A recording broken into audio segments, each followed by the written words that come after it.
هنا صوت حزب النهضة الإريتري. هنا صوت حزب النهضة الإريتري. هنا صوت حزب النهضة الإريتري.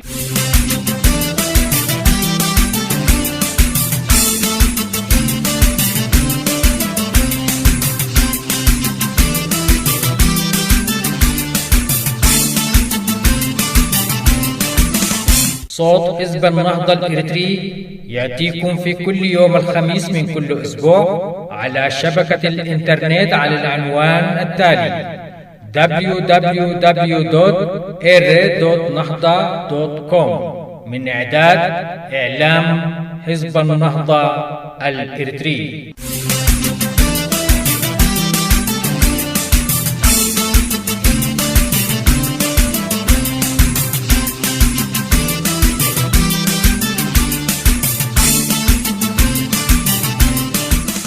صوت حزب النهضة الإريتري من أجل إسقاط نظام الهكتف الشمولي وتعريته وإحلال البديل الديمقراطي الملبي لتطلعات شعبنا. هنا صوت حزب النهضة الإريتري. كما يعبر عن معاناة المستضعفين من أبناء شعبنا الإريتري.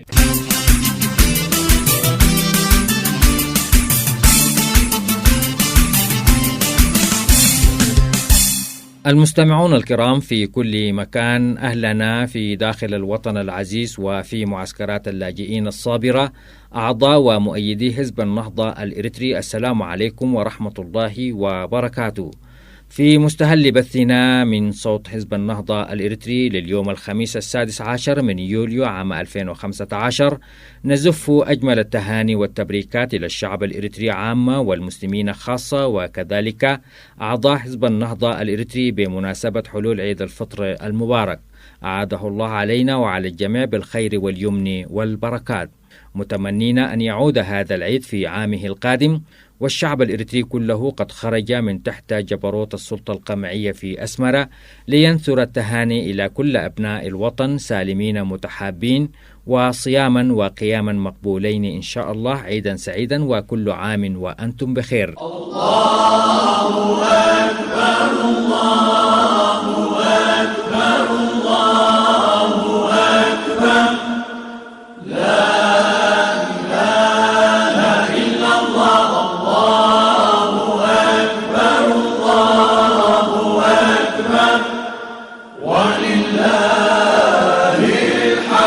كما ندف بذات المناسبة حلول عيد الفطر المبارك بأجمل التهاني والتبريكات إلى جميع المسلمين في أنحاء المعمورة، ونخص منهم إخوتنا في دولة إثيوبيا ودول الجوار الإريتري، متمنين لهم بقبول الصيام والقيام إن شاء الله. عيدا سعيدا وكل عام وأنتم بخير. الله أكبر الله أكبر الله أكبر لا إله إلا الله الله أكبر الله أكبر ولله الحمد.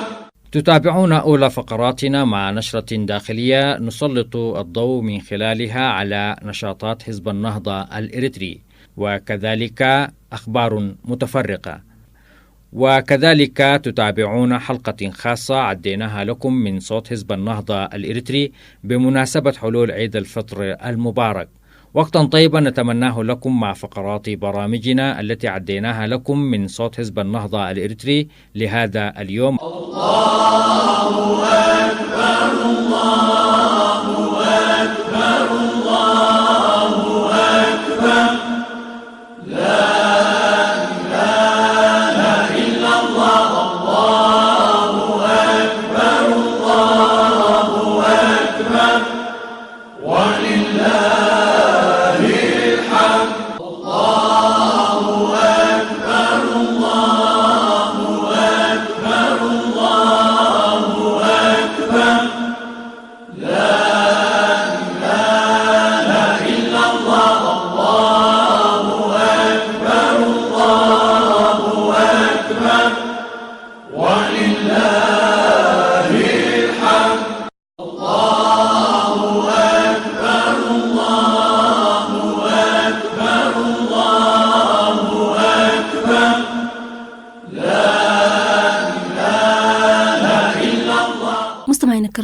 عليكم ورحمة الله تعالى وبركاته.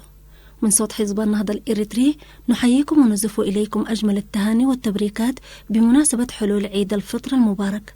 عيدا سعيدا وكل عام وأنتم بخير. بعد الفاصل تتابعون النشر الداخلية للحزب. الله أكبر الله أكبر الله أكبر لا إله إلا الله الله أكبر الله أكبر ولله الحمد. يتقدم رئيس القيادة المركزية لحزب النهضة الإريتري المهندس نور إدريس بالتهنئة والتبريكات إلى المسلمين في جميع أنحاء المعمورة وإلى الشعب الإريتري عامة وأعضاء وقيادات حزب النهضة الإريتري خاصة بمناسبة حلول عيد الفطر المبارك، أعاده الله على الجميع بالخير واليمن والبركات. وبهذه المناسبة السعيدة يدعو المهندس نور إدريس كل الإريتريين إلى رفض تدخلات النظام الدكتاتوري في الشؤون الدينية لكل الطوائف. ودعا نور إدريس كل الإريتريين بتعزيز دورهم في مسيرة النضال الجارية من أجل البديل الديمقراطي الملبئ لتطلعات شعبنا في تحقيق السلام والعدل في ربوع بلادنا. كما دعا أعضاء الحزب إلى بذل المزيد من الجهود لدعم مسيرة الحزب، متمنيا للجميع أن يعود هذا العيد في عامه القادم وقد زالت السلطة شمولية جاثمة على صدر شعبنا. تقبل الله صيامكم وقيامكم عيدا سعيدا وكل عام وأنتم بخير. نور إدريس رئيس القيادة المركزية لحزب النهضة الإريتري. في ذات السياق يتقدم نائب رئيس حزب النهضة الإريتري ومسؤول الإعلام الأخ محمد صالح حاجوس بالتهنئة والتبريكات إلى المسلمين جميعا في مشارق الأرض ومغاربها وإلى الشعب الإريتري عامة وأعضاء وقيادات حزب النهضة الإريتري، وكذلك إلى الكوادر الإعلامية في قسمي التجرينية والعربي في صوت حزب النهضة الإريتري بمناسبة حلول عيد الفطر المبارك. أعاده الله على الجميع بالخير واليمن والبركات. ودعا نائب رئيس الحزب ومسؤول الإعلام بهذه المناسبة السعيدة كل الإريتريين إلى الوقوف صفا واحدا إلى جانب مسيرة النضال الجارية من أجل تحقيق البديل الديمقراطي على أنقاض النظام المتهالك، متمنيا للجميع بقبول الصيام والقيام إن شاء الله عيدا سعيدا وكل عام وأنتم بخير. محمد صالح حاجوس نائب رئيس حزب النهضة الإريتري ومسؤول الإعلام. أحيت فروع حزب النهضة الإريتري الذكرى 10 لتأسيس الحزب في عدد من مدن العالم. وفي السياق قام فرع الحزب بألمانيا بإحياء المناسبة في يونيو الماضي 2015 بمدينة فرانكفورت وسط حضور كبير من أعضاء الحزب الذين أثروا المناسبة بمشاركة نوعية أضفت إلى ذكر المناسبة بريقا يشيع بالأمل الموعود من أجل رفعة وتقدم الحزب في مسيرته النضالية الجارية من أجل البديل الديمقراطي في إريتريا. هذا وسوف تأتيكم تفاصيل أوفى في تقرير لاحقة عن إحياء فرع الحزب في ألمانيا للذكرى 10 لتأسيس الحزب، وذلك حسب ما أفاد به مسؤول الإعلام في الفرع. ما زلتم تتابعونا مستمعينا الكرام نشرتنا الإخبارية من صوت حزب النهضة الإريتري، وبعد الفاصل نقدم لكم أخبارا متفرقة فأبقوا معنا. الله أكبر الله أكبر الله أكبر لا إله إلا الله الله أكبر الله أكبر ولله الحمد.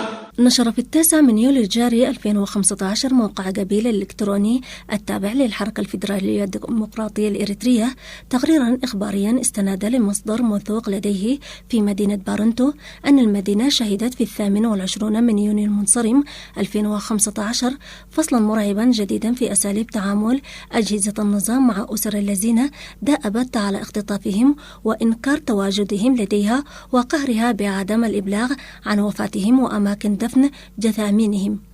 فقد أفاد مصدر موثوق مقيم بمدينة بارنتو لخدمة قبيل أن عناصر أمنية أحضرت صندوقا لأسرة الشاب عثمان يعقوب لباب، وهو من أبناء النارة يبلغ 28 من العمر، وأكمل برنامج ما يسمى بالخدمة الوطنية، والتحق بسلك الشرطة وجرى تعيينه في شرطة مدينة دقي أمحرة. وأضاف المصدر أن العناصر التي أحضرت الصندوق أبلغت الأسرة احتوائه على جثمان ابنها عثمان، طالبة منه دفنه فورا وبحضورهم ودون فتح صندوق. وأوضح المصدر وبرغم مطالبة الأسرة بفتح صندوق للتأكد من هوية من يضمه، إلا أن القوى وتحت تهديد السلاح منعتهم من ذلك وأجبرتهم على دفنه بمقابر المدينة. وأسهب المصدر أن المدينة تعيش حالة من الغليان المكبوت، وأصبح المواطنون يعبرون عن امتعاضهم وشجبهم لهذا الأسلوب الجديد في الممارسة القمعية تجاه المواطنين، والذي بات يثير التساؤلات حول طبيعة الرسالة التي أرادت السلطة تبليغها بين إحضار جثمان بصندوق ومنع ذويه من التعرف على هوية من يضمه، وما يمثله ذلك من عدم احترام لأبسط حقوق المواطنين في التعرف على مصير أبنائهم المفقودين في دهاليز السلطة، وطبيعة أشكال وأنواع التعذيب الذي تريد السلطة التستر عليه من جهة، ومن أخرى سعيها لإجبارهم على دفن جثامين مجهولة الهوية وتحت تهديد السلاح. وأكد المصدر لخدمة قبيل أن تعليقات المواطنين تجمع على أن السلطة بدأت فصلا جديدا من الأساليب المرعبة الموجهة تجاه المواطنين، وأنها اليوم أكثر بعدا عن إحداث تغيير نهجها القمعي تجاه المواطنين، برغم الادعاءات الفارغة التي أطلقها رأس السلطة في ذكرى 24 من مايو لهذا العام لتحسين حياة المواطنين واحترام حقوقهم. وناشد المصدر الذي طلب عدم الكشف عن اسمه من كافة الجهات الوطنية والعالمية ذات الصلة للتعامل مع هذه الحالة، بوصفه أسلوبا جديدا موجه ضد الشعب الإريتري من قبل هذه السلطة، وتأكيدا لعدم إمكانية تغيير مسلكها تجاه مواطنيها، وتعبيرا عن تحديها للتقارير الصادرة عن مجلس حقوق الإنسان مؤخرا. قالت إدارة شؤون اللاجئين والعائدين الإثيوبية أن أثيوبيا تتصدر قائمة الدول في استضافة اللاجئين الأجانب من مختلف الدول في أفريقيا. فقد أبلغ نائب مدير الإدارة السيد أيالو أوقي مركز والتا للمعلومات بأن أثيوبيا تتصدر القائمة في أفريقيا والخامسة في العالم في استقبال عدد كبير من اللاجئين الأجانب في أراضيها. وطبقا للسيد إيالو أوقي أن أثيوبيا تستضيف 700 ألف لاجئ من مختلف دول الجوار، 275 ألف من الصومال، و136 ألف لاجئ من إريتريا، و36 ألف لاجئ من دولة جنوب السودان. وأضاف السيد أيالو أن أثيوبيا استضافت مؤخرا لاجئين من الكونغو ورواندا وبوروندي واليمن. وقال أن البلاد تقوم بتزويد اللاجئين بالطعام والمياه النقية الصالحة للشرب والمرافق الصحية والتعليمية في 24 من مخيمات اللاجئين المقامة في جميع أنحاء البلاد. وقال نائب المدير السيد أيالو أن اللاجئين الأجانب في أثيوبيا مسموح لهم العيش في المناطق الحضرية من البلاد، وأن الحكومة الأثيوبية توفر للاجئين الأجانب فرص التعليم في المدارس والجامعات الأثيوبية. وأضاف السيد أيالو أن أكثر من 1500 لاجئ يتلقون التعليم في شهادات الليسانس والدراسات العليا والدكتوراه في 11 جامعة من مختلف الجامعات الإثيوبية. ذكر الصحيفة الجارديان أن مسؤولين بالأمم المتحدة ومنظمات حقوق الإنسان يشعرون بقلق متزايد إزاء الصفقات السرية التي يتم إبرامها حاليا بين إريتريا ودول بالاتحاد الأوروبي بهدف منح أموال لنظام إريتريا أو رفع العقوبات عنه مقابل فرض رقابة أكثر صرامة على الحدود. وأشارت إلى أن رئيس الوزراء النرويجي يتعرض للانتقادات بسبب زيارته لإريتريا التي تهدف إلى إبرام اتفاقية من أجل إعادة اللاجئين الإريتريين. وتعد إريتريا بمثابة كوريا الشمالية في أفريقيا بسبب الإجراءات القمعية للحكومة. وأضافت أن مسؤولين إيطاليين وبريطانيين قد سافروا على الأرجح إلى العاصمة الإريترية أسمرة في مهام مماثلة. وقد أعلنت وزارة الخارجية البريطانية أنها لن تعلق على هذه الأنباء. ويمثل الإريتريون ثاني أكثر جماعة بعد السوريين في الهجرة إلى أوروبا، حيث يغادر نحو 200 شخص يوميا البلاد، ويرسل المهاجرين الأموال من أجل دعم السكان الذين بقوا في البلاد. وأضافت الصحيفة أن المملكة المتحدة قد أصدرت توجيهات جديدة بشأن إريتريا، وأن معدل رفض طلبات اللجوء المقدمة من مواطنين إريتريا قد زاد من 13% في عام 2014 إلى 23% حتى الآن. ونسبت الصحيفة إلى مسؤول داخل الأمم المتحدة قوله أن شخصيات أوروبية رفيعة المستوى قد توجهت إلى أسمرة، وأنه من الواضح أن هناك إرادة سياسية لحل أزمة المهاجرين من خلال إغلاق الحدود من الجانب الإريتري، وهو أمر خطير للغاية، لأن ذلك من شأنه تعزيز عمليات الإضراب والقتل على الحدود. مستمعين الكرام، قدمنا لكم نشرة الأخبار من صوت حزب النهضة الإريتري، ونتمنى لكم لحظات طيبة مع باقي فقرات برنامجنا.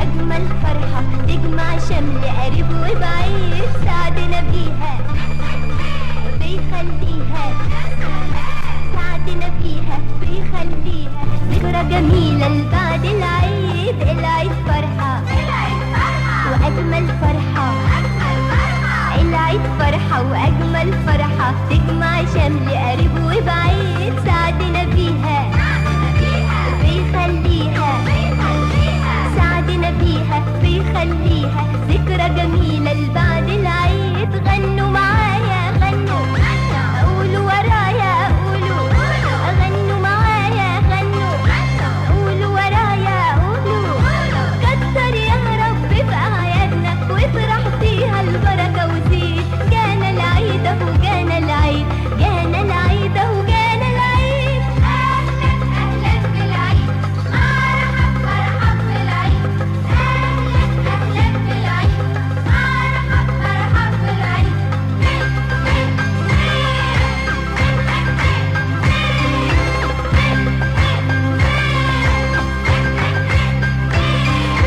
باركوا وهنوا سوا واتمنوا، باركوا وهنوا سوا واتمنوا كل العالم يبقى سعيد. كل أخوة برا وجوه، كل أخوة برا وجوه، كله فرح وهنا وزغاريد. باركوا وهنوا سوا واتمنوا، باركوا وهنوا سوا واتمنوا كل العالم يبقى سعيد. كل أخوة برا وجوه، كل أخوة برا وجوه، كله فرح وهنا وزغاريد. غنوا معايا غنوا، قولوا ورايا قولوا، غنوا معايا غنوا، قولوا ورايا قولوا.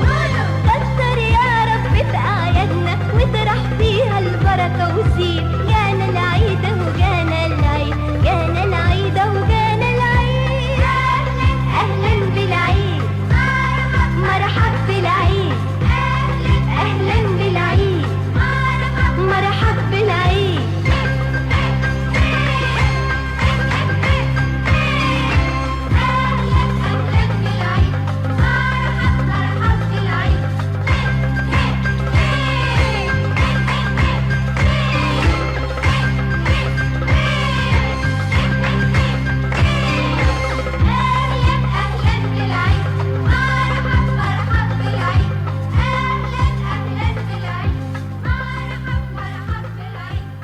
المستمعون الكرام في داخل إريتريا وفي معسكرات اللاجئين الصابرة، السلام عليكم ورحمة الله وبركاته. من صوت حزب النهضة الإريتري نحييكم ونزف أجمل التهاني والتبريكات للشعب الإريتري عامة والمسلمين خاصة، وكذلك لأعضاء ومؤيدي حزب النهضة الإريتري بمناسبة حلول عيد الفطر المبارك أعاده الله علينا جميعا بالخير واليمن والبركات. تقبل الله صيامكم وقيامكم، عيدا سعيدا وكل عام وأنتم بخير. في هذه السانحة الطيبة المباركة نلتقي بالأخ المناضل عبد الرحمن طه النور، رئيس حزب النهضة الإريتري، في حوار سريع بمناسبة العيد. الأخ عبد الرحمن، أهلا ومرحبا بك في القسم العربي لصوت حزب النهضة الإريتري. السلام عليكم ورحمة الله. أهلا وسهلا أستاذي العزيز، وأتمنى أن تكون طلة موفقة باعتبار أنها الأولى بعد تدشين إذاعة صوت حزب النهضة الإريتري باللغة العربية. فأشكر كل العاملين وأشكر الجهود المقدرة التي يقوم بها إعلام حزب النهضة والكادر الإعلامي. شكرا، بارك الله فيك. أهلا ومرحبا بك في القسم العربي لصوت حزب النهضة الإريتري. الأخ عبد الرحمن، ونحن في هذه الأيام المباركات نود أن توجه كلمة للشعب الإريتري عامة وإلى أعضاء حزب النهضة الإريتري بمناسبة حلول عيد الفطر المبارك. التهنئة موصولة لجميع المسلمين في جميع أرجاء المعمورة بصفة عامة، ولمسلمي إريتريا بصفة خاصة. نسأل الله أن يتقبل من الجميع الصيام والقيام، وأن يجعلنا من عتقاء هذا الشهر، وأن يعيده علينا ونحن ننعم بالخير واليمن والسلام في وطننا العزيز إريتريا. نعم إن شاء الله. الأخ عبد الرحمن، كيف يكون الاحتفال بالعيد وخاصة الشعب الإريتري يعيش معاناة صعبة داخل إريتريا وخارجها بسبب السياسات القمعية التي يمارسها النظام الشمولي في إريتريا؟ هل حقا هناك فرحة حقيقية بالعيد يشعر بها الإنسان الإريتري وهو مشرد خارج وطنه؟ للأسف الشديد طال الزمان بالمجتمع الإريتري، وكل أفراحه تنقصها الفرحة الكاملة، خاصة بعد الاستقلال. إلى الآن لم تكتمل فرحة الشعب الإريتري بالاستقلال بصورة كاملة، ولم تكتمل في الأعياد المختلفة والمناسبات الدينية لمختلف الطوائف الشعب الإريتري. فحال الشعب الإريتري الآن حال ممزق. فصفة العيد أو المعنى الحقيقي للعيد يكون بالتئام الأسر وجمع شملها، الأبناء مع الآباء، مع الأمهات، مع الأخوان، مع الجيران، مع أبناء البلد الواحد والحي الواحد أو المدينة الواحدة. تكتمل المظاهر، مظاهر العيد، وتكتمل الإحساس بالفرحة بالعيد. وللأسف الشديد الشعب الإريتري حاله الآن يغني عن السؤال. فالجميع في حالة تشرد، في حالة لجوء، حالة شتات بالكامل. فالعيد أصبح عيد بالمعنى، ولكن تفقده الطعم ويفقد النكهة الحقيقية للعيد. نسأل الله أن يجبر بخاطر الإريتريين عموما والمسلمين في خاصة في هذا العيد، وأن يستشعروا حلاوة صومهم وإفطارهم بهذه المناسبة. نسأل الله العلي القدير أن يرفع عننا الضيم، وأن يرفع عننا الظلم، وأن يعيدنا سالمين غانمين، ويلم شملنا مع أسرنا وأحبابنا. ونسأل الله أن يلهم الصبر والسلوان لكل أم ولكل أب ولكل أخ، كل أخت. ونسأل الله أن يعيده علينا، وقد اكتملت مظاهر فرحته والإحساس به.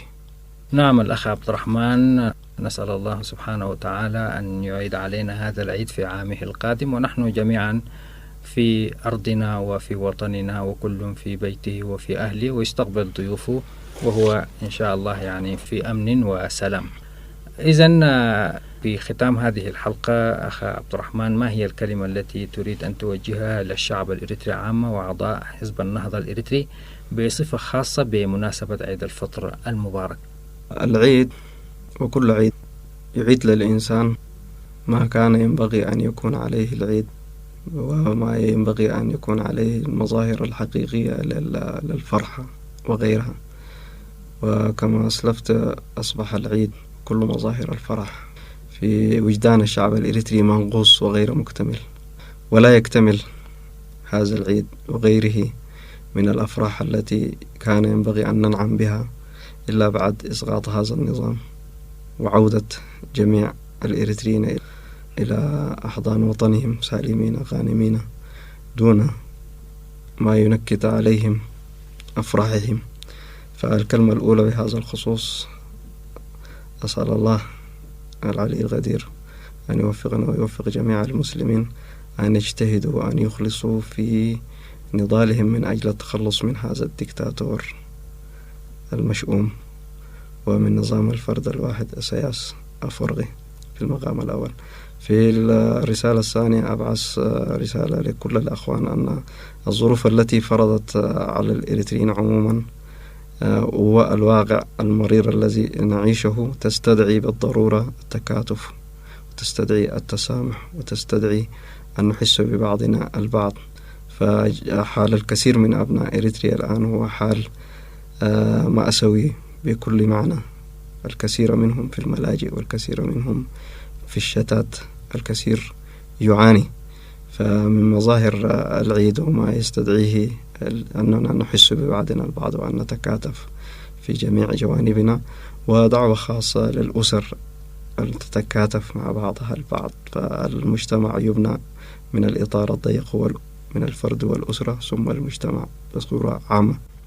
ثالثا بهذه المناسبة وبما فيها من نقص ومن عدم اكتمال للفرحة، أحب بهذه المناسبة أن أرسل كلمة لقوى التغيير الديمقراطي وعلى رأسها القوى السياسية والمدنية التي تعمل جاهدة من أجل إسقاط هذا النظام، أن تؤكد وحدتها أكثر مما كان عليه في السابق، وأن لا نفوت الفرص مجددا على الشعب الإريتري ونحن ندرك مدى المعاناة التي نعيشها.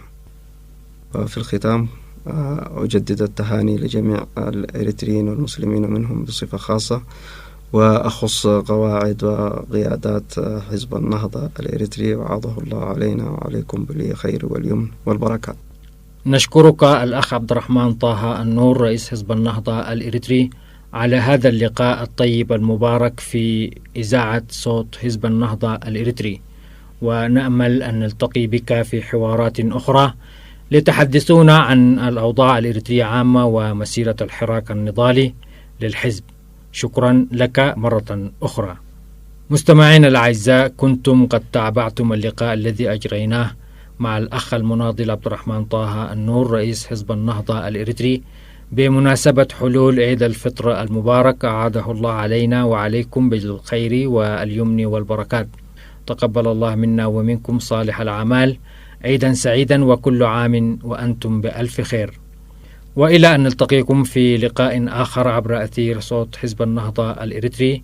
نشكر لكم حسن المتابعة ونستودعكم الله. الله أكبر الله أكبر الله أكبر، لا إله إلا الله، الله أكبر الله أكبر ولله الحمد. هنا صوت حزب النهضة الإريتري. هنا صوت حزب النهضة الإريتري. هنا صوت حزب النهضة الإريتري. الله أكبر الله أكبر الله أكبر، لا إله إلا الله، الله أكبر الله أكبر ولله الحمد.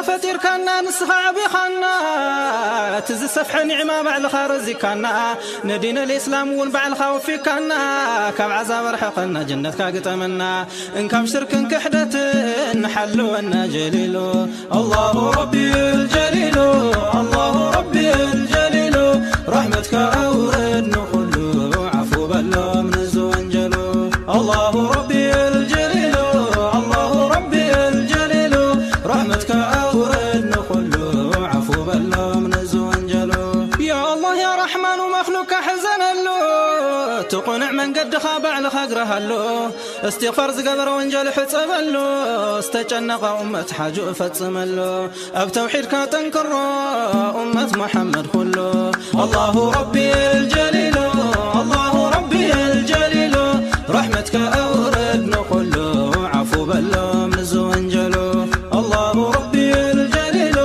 الله ربي الجليل رحمتك أورد نخلو عفو بلو من الزوانجلو فترتاتك خلاتهم نعخان تلمنو زمسلك زي اللي الله يمنانو بحت خان تقزات مخلص مؤمنو يشارخو تالو توم جهال زخونو قويتا يقلب هبوم انتان كستوعلو الله ربي الجليل الله ربي الجليل رحمتك أورد نخلو عفو بلو من زوانجلو الله ربي الجليل الله ربي الجليل رحمتك أورد نخلو عفو بلو من زوانجلو قدرها زنقعاتهم حرام زتحالو معصية وعلم معصية زحضرو آخر أم قديفهم بالدنيا زتاللو أمانا زي حلو أنو مخلوق زبدلو بعد خهدياتهم أنت رب الجليل الله ربي الجليل الله ربي الجليل رحمتك أورد نخلو عفو بلو من زوانجلو الله ربي الجليل الله ربي الجليل رحمتك أورد نخلو عفو بلو من زوانجلو شقرت قاطي مننا وخاينا نملس بزهب كنا نعمة بطعمنا نحقوس انت دا حميمنا بوخاينا نفوس بس فتسمنا يا صحتتنا بخاينا نتعاس يا ربي حفزنا كم شهوة زقتلو الله ربي الجليل الله ربي الجليل رحمتك أورد نخلو عفو بلو من الزوانجلو الله ربي الجليل الله ربي الجليل رحمتك أورد نخلو عفو بلو من الزوانجلو عافية زسان وتاطع النوم لقصوم زتسألوا سماتنا معرك حواوسوم صلاتنا زي سقدتنا إيمان ملسوم نع خزفوت يتنور الإيمان ورسوم بجنتك بالشرام قرآن زتقتلوا الله ربي الجليل الله ربي الجليل رحمتك أورد نخلو عفو بلو من الزوانجلو الله ربي الجليل الله ربي الجليل رحمتك كل عام وأنتم بخير. الإخوة والأخوات أعضاء ومؤيدي حزب النهضة الإريتري الذين ما زالوا يسيرون على درب التحرير والاستقلال الحقيقي لإريتريا وشعبها البطل، كل عام وأنتم بخير. الأحبة المستمعين في كل بيت وأسرة إريتريا ظلت حبيسة وراء جدران الوطن تحت جبروت السلطة القمعية أو رحلت وهي تحمل أمل العودة الكريمة إليه. كل عام وأنتم بخير. الله أكبر الله أكبر الله أكبر لا إله إلا الله الله أكبر الله أكبر ولله الحمد. أيتها الأمهات الملوعات في الزوج والولد في زمن قحط الحرية وجفاف القيم في ضمائر عصابات السلطة الشمولية التي تركل أبواب البيوت وتقتحم أمنكم وأمانيكم، ساحبة أحبتكم عنوة إلى حبس القهر والاختطاف إلى عالم مجهول، يا من ينتظرنا برهة لجمع الشمل لعل الغائب يعود من قمقم المجهول أو يفلت من فلك العذاب في فصول معسكر ساوى سيئ الصيد أو من سجون القهر والإرهاب. كل عام وأنتم بخير. الله أكبر الله أكبر الله أكبر لا إله إلا الله الله أكبر الله أكبر ولله الحمد. أيتها الأسر الكريمة في كل مدينة وقرية من إريتريا الحبيبة أو في دول المهجر، أبت إلا أن تأخذ فرصتها من فرحة العيد تيمنا بعودة الأحبة وترحيبا بكل زائر، وتفرش أسرتها وتقدم الحلوى وفول العيد، وتفتح قارورة العطر على القادمين معايدين وسالمين. كل عام وأنتم بخير.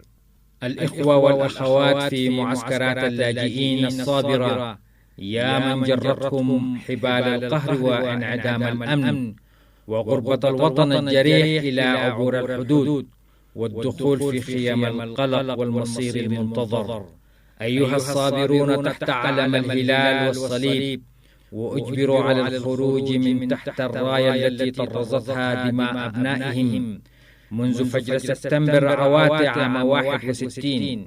كل عام وأنتم بخير. الله أكبر الله أكبر الله أكبر لا إله إلا الله الله أكبر الله أكبر ولله الحمد. الإخوة والأخوات في الجاليات الإريترية الذين ما زالوا يسيرون في درب مسيرة عواتل الظافرة وفي درب التحرير والاستقلال الحقيقي لإريتريا وشعبها البطل، كل عام وأنتم بخير.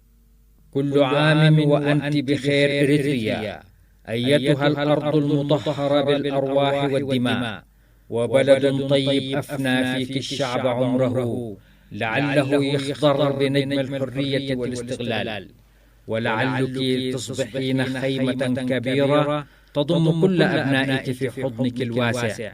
ولكن في زمن مختطف جاء النخاسون ليبيعوا الوطنية بثمن بخس، ووضعوا استمارة جديدة للانتماء للوطن باسم الهكدف، رمز السلطة الشمولية القمعية، ومزقوا كل سجلات الانتماء النضالي التي كتبت بحبر النضال والاستشهاد دفاعا عن الأرض والعرض. كل عام وأنتم بخير. الله أكبر الله أكبر الله أكبر لا إله إلا الله الله أكبر الله أكبر ولله الحمد. سلام عليك أيها الوطن الحبيب في كل عيد ويوم، وعودا حميدا إليك يوم تعود سالما إلى بهائك ونصرك الحتمي بنضال أبنائك الأوفياء. يومها تحتفي بالعيد وشعبك كله آمن في سربه، ينثر السلام في الجوامع والأزقة، ويتعانق كل أبناء الوطن مسلمين ومسيحيين. كل عام وأنتم بخير. كل عام وأنتم بخير. الله أكبر الله أكبر الله أكبر لا إله إلا الله الله أكبر الله أكبر ولله الحمد. الله أكبر الله أكبر الله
سفح نعمة بعد خارزكنا ندين الإسلام والبعل خوفكنا كم عذاب رحقنا جنة كاقتمنا إن كم شرك كحدة نحلونا جليلو الله ربي الجليل الله ربي الجليل رحمتك أورد نخلو عفو بلو من الزوانجلو الله ربي الجليل الله ربي الجليل رحمتك أورد نخلو عفو بلو من الزوانجلو يا الله يا رحمن ومخلوق حزن اللو تقنع من قد خابع لخقرها له استغفار زقبر وانجل حصب له استجنق أمة حاجو فتسم له أب توحيد كاتنكر أمة محمد كله الله ربي الجليل الله ربي الجليل رحمتك أورد نخله عفو بله من الزوانجلو الله ربي الجليل الله ربي الجليل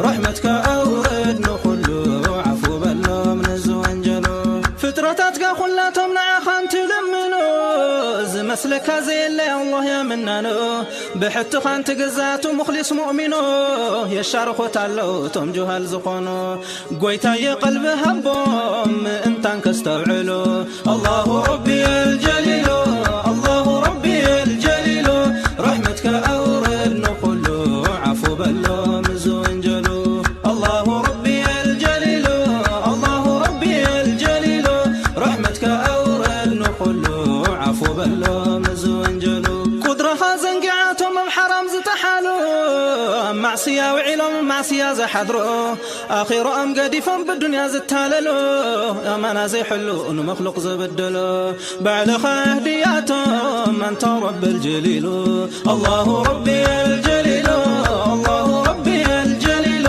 رحمتك أورد نقلو عفو بلو مزونجلو الله ربي الجليل الله ربي الجليل رحمتك أورد نقلو عفو بلو مزونجلو شقرت قاطي مننا وخاينا نملس بزهب كنا نعمة بطعمنا نحقوس انت دا حميمنا بوخاينا نفوس بس فتسمنا يا صحتتنا بخاينا نتعاس يا ربي حفزنا كم شهوة زقتلو الله ربي الجليل الله ربي الجليل رحمتك أورد نخلو عفو بلو من الزوانجلو الله ربي الجليل الله ربي الجليل رحمتك أورد نقلو عفو بلو من الزوانجلو عافية زسان وتاطع النوم لقصوم زتسألوا سباتنا معرك حواوسهم صلاتنا زي سقدتنا إيمان ملسهم نع خزفت يتنور الإيمان ورسهم بجنتك بالشرام قرآن زتقتلوا الله ربي الجليل الله ربي الجليل رحمتك أورد نخلو عفو بلو من الزوانجلو الله ربي الجليل الله ربي الجليل رحمتك الله أكبر الله أكبر الله أكبر لا إله إلا الله الله أكبر الله أكبر ولله الحمد الله أكبر الله أكبر الله أكبر لا إله إلا الله الله أكبر الله أكبر ولله الحمد الله أكبر الله أكبر الله أكبر لا إله إلا الله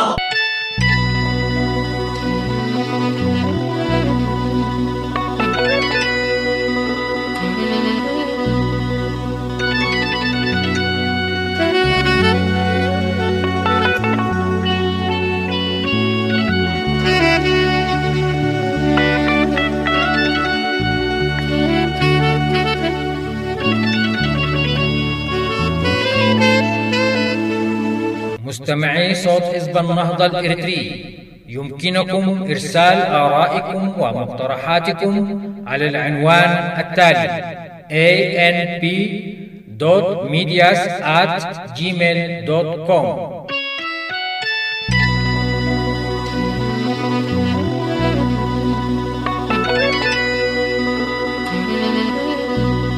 كما يسعدنا مستمعينا الأعزاء أن نرد على كل مقترحاتكم واستفساراتكم بكل اهتمام وتقدير.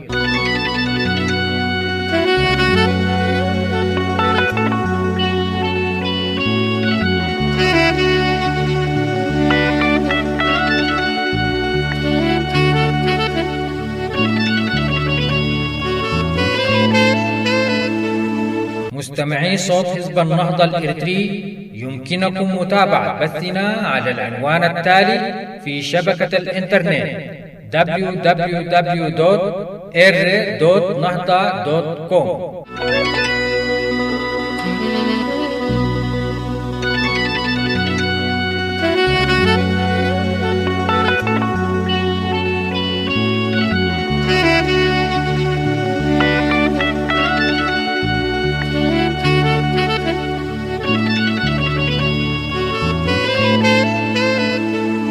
مستمعينا الأعزاء في كل مكان، متابعي برامج صوت حزب النهضة الإريتري، بنهاية هذه الفقرة نصل وإياكم إلى ختام برامجنا التي عديناها لكم من إعلام حزب النهضة الإريتري لهذا اليوم. مستمعينا الأعزاء، إلى أن نلتقيكم في برنامجنا القادم، نترككم في رعاية الله وحفظه.